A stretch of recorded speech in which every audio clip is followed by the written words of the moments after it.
Bakit minsan parang hindi natin ramdam si Lord? Pag-usapan po natin 'yan sa devotion natin na ito.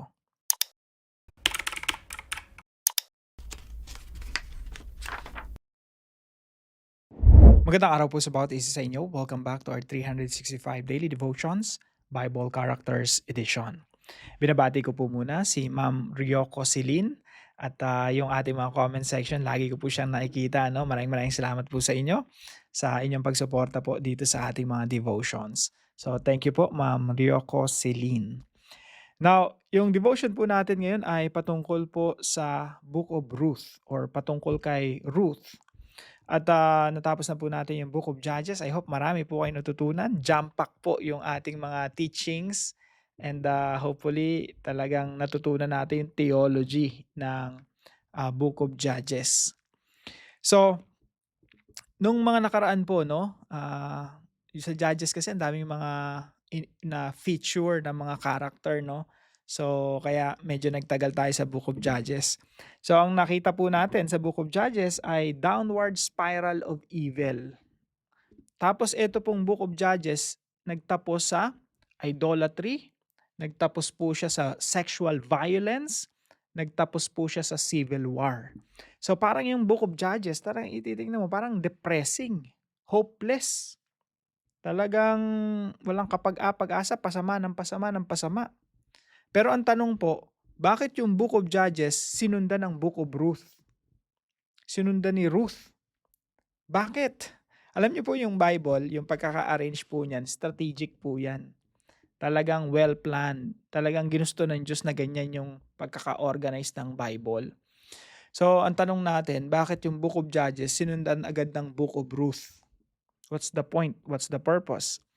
Again, yung Book of Judges po, ina-anticipate. Kumbaga, ine-expect yung pagdating ng mga hari, panahon ng mga hari. Kasi po dati pinamumunuan ng mga judges yung Israel.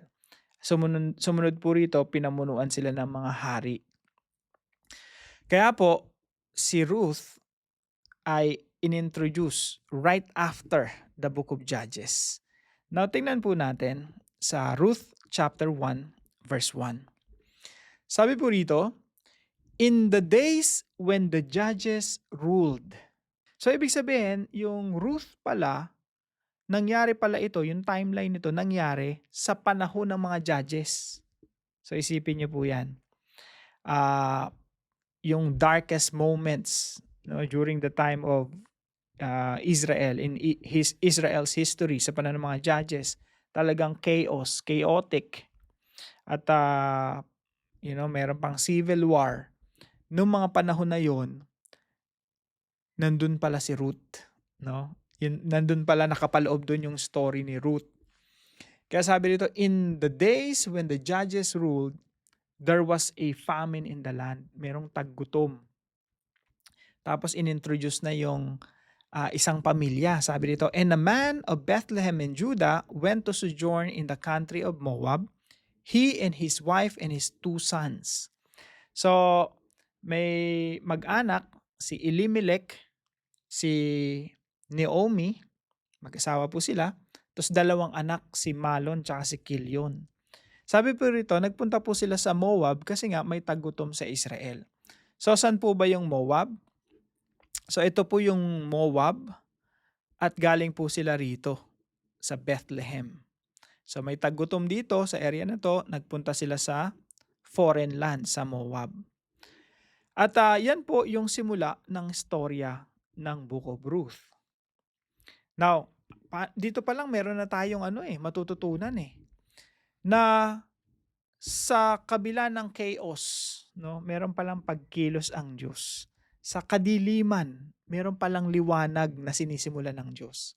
Kaya po yung una nating katuruan ngayong araw, mga kapatid. Number 1, sometimes God works silently behind the scenes. Minsan po ang pagkilos ng Diyos, tahimik lang. Hindi mo ramdam, hindi mo feel. Parang sa panahon ng mga judges, puro kaguluhan ang nangyayari. Pero may pagkilos ang Diyos, may inihahanda ang Diyos, may magandang plano ang Diyos. Silent and behind the scene, merong pagkilos ang Diyos na hindi nakikita ng mga mata.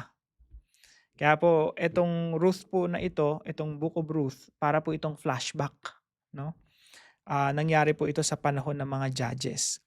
So, meron pong tagutom at itong pamilya ni Elimelech, Naomi, Malon, and Kilion, nagpunta po sa Moab. At sa Moab po, nagstay sila for 10 years. At doon na po nakapag-asawa si Malon tsaka si Kilion. Ang napangasawa po nila ay si Orpha at si Ruth.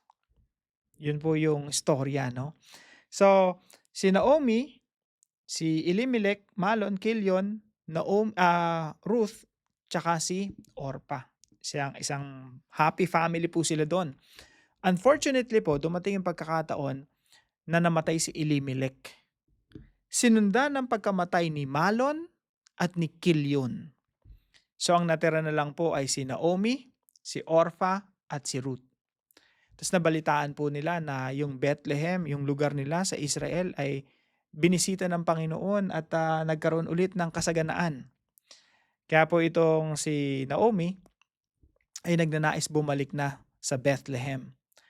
Now, sabi po rito sa Ruth chapter 1 verse 16, kasi nag-usap-usap sila sabi ni Naomi dun sa dalawa niyang manugang, umuwi na kayo, pumunta na kayo dun sa sarili niyong lupain at sa inyong mga kamag-anak at bumalik na kayo dun, no? At mag-asawa kayo, magkaanak kayo kasi ako kahit magkaanak pa ako ngayon, mag-asawa ako ngayon, magkaanak pa ako ngayon, aantayin niyo pa ba sila na lumaki pa?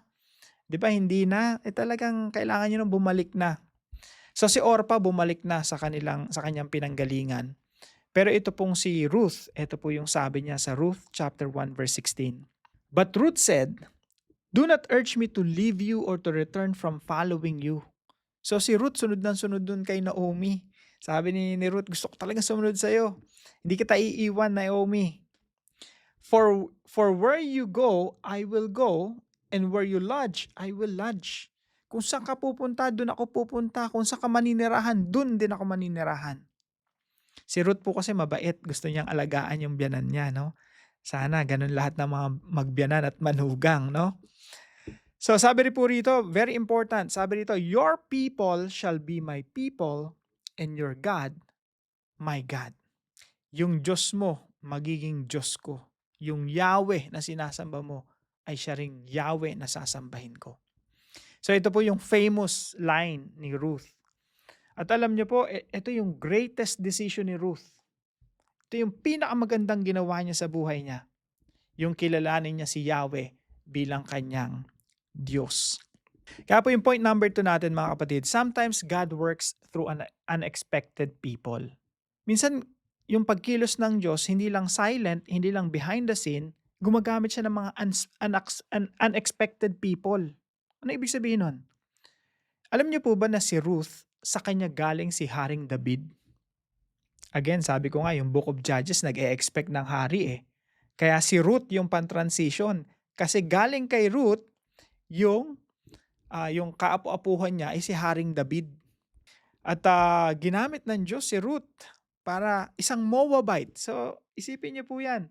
Moabite, Gentile, Hintil, hindi to Israelita. Unexpectedly siya yung ginamit ng Diyos para magmula sa kanya si Haring David. At higit pa ron mga kapatid, nagmula kay Ruth, si Haring David patungo sa ating Panginoong Hesukristo. Unexpected. Isang Moabite. Pangatlo po, sometimes God works in mysterious ways. Sometimes po yung pagkilos ng Diyos, hindi na natin malalaman talaga Kasi kagaya nito ni Ruth, hindi niya naman alam na yung kaapu-apuhan niya pala si Haring David. Siya pala yung magiging hari ng Israel. Hindi rin alam ni Ruth na mula pala kay David, dun tutulay yung pangako ng Diyos na ipapanganak ang Messiah. Because Jesus Christ will be born. He will come sa pamamagitan ng lineage ni Haring David. Hindi niya alam yun. Hindi alam ni Ruth yun. Clueless siya doon. Pero at that point in time, ginagamit siya ng Diyos para sa plano ng Diyos na mysterious. Wala siyang kaalam-alam. Parang ganun din po sa atin mga kapatid. Pag meron tayong na-influensya, na-encourage na ibang tao, sinishare ng gospel, tinutulungan na tao, Hindi natin alam, mysteriously tayo ginagamit ng Diyos para sa mga bagay na wala na tayong kaalam-alam. Pero ang ganda-ganda pala ng plano ng Diyos, no? Meron na palang maraming tao na pala napapagpala. Maraming tao ka na palang natutulungan, hindi mo lang alam, no? At ginagamit ka ng Diyos. Now, paano po natin ito i-apply sa ating mga buhay? Number 1 po, believe that God's silence does not mean His absence. Manampalataya po tayo na yung katahimikan ng Diyos, hindi ibig sabihin nito ay ang Diyos ay absent o wala yung presensya ng Diyos sa atin. Kahit po sa Book of Judges, there was chaos. Talagang kadiliman ang nangyayari sa Book of Judges. Pero doon sa istorya ng Judges, nakapaloob ang istorya ni Ruth. Merong pagkilos ang Diyos, merong liwanag, merong magandang ginagawa ang Diyos sa panahon ng mga Judges sa pamamagitan ni Ruth. Ganon din po sa atin mga kapatid, sometimes we don't feel God, that's normal. Kasi feeling talaga, ganun talaga, ups and downs yung mga emotions natin. Minsan high na high, minsan mainit na mainit, minsan malamig na malamig. Minsan ramdam na ramdam natin si Lord, minsan hindi, no? Pero wag po nating isipin na pag feeling natin malayo si Lord, it doesn't mean He's absent. Pangalawa po, do not think too highly of yourself or too little of yourself. Wag po nating tingnan yung ating sarili na sobrang taas, sobrang malayo ng naabot sa buhay. Minsan, parang, yung tingin ng iba, malayo na narating, ang kapal na ng mukha, no? Pero sa totoo lang, pabigat lang sa bahay, pabigat sa nanay niya, no? Wala naman trabaho. Pero ang tingin sa sarili, ang taas-taas. So, don't think highly of yourself. But at the same time, don't look too little of yourself. Bakit po? Kasi nga si Ruth, Moabite, foreigner, nasa malayong lugar, insignificant, walang importansya kung iisipin sa perspective ng tao. Pero unexpectedly, yung lowly status niya in life, ginamit ng Diyos, itinaas ng Diyos, at siya yung ginamit ng Diyos para tulayan ng lahi ni David at ng ating Panginoong Hesukristo. So, don't think of yourself too highly, yung nagmamataas tayo. Pero wag mo rin namang tingnan yung sarili mo na maliit. Tandaan mo, pag ikaw nasa kamay ka ng Diyos, kahit gaano ka kaliit, pwede kang gamitin ng Diyos sa mga dakilang bagay.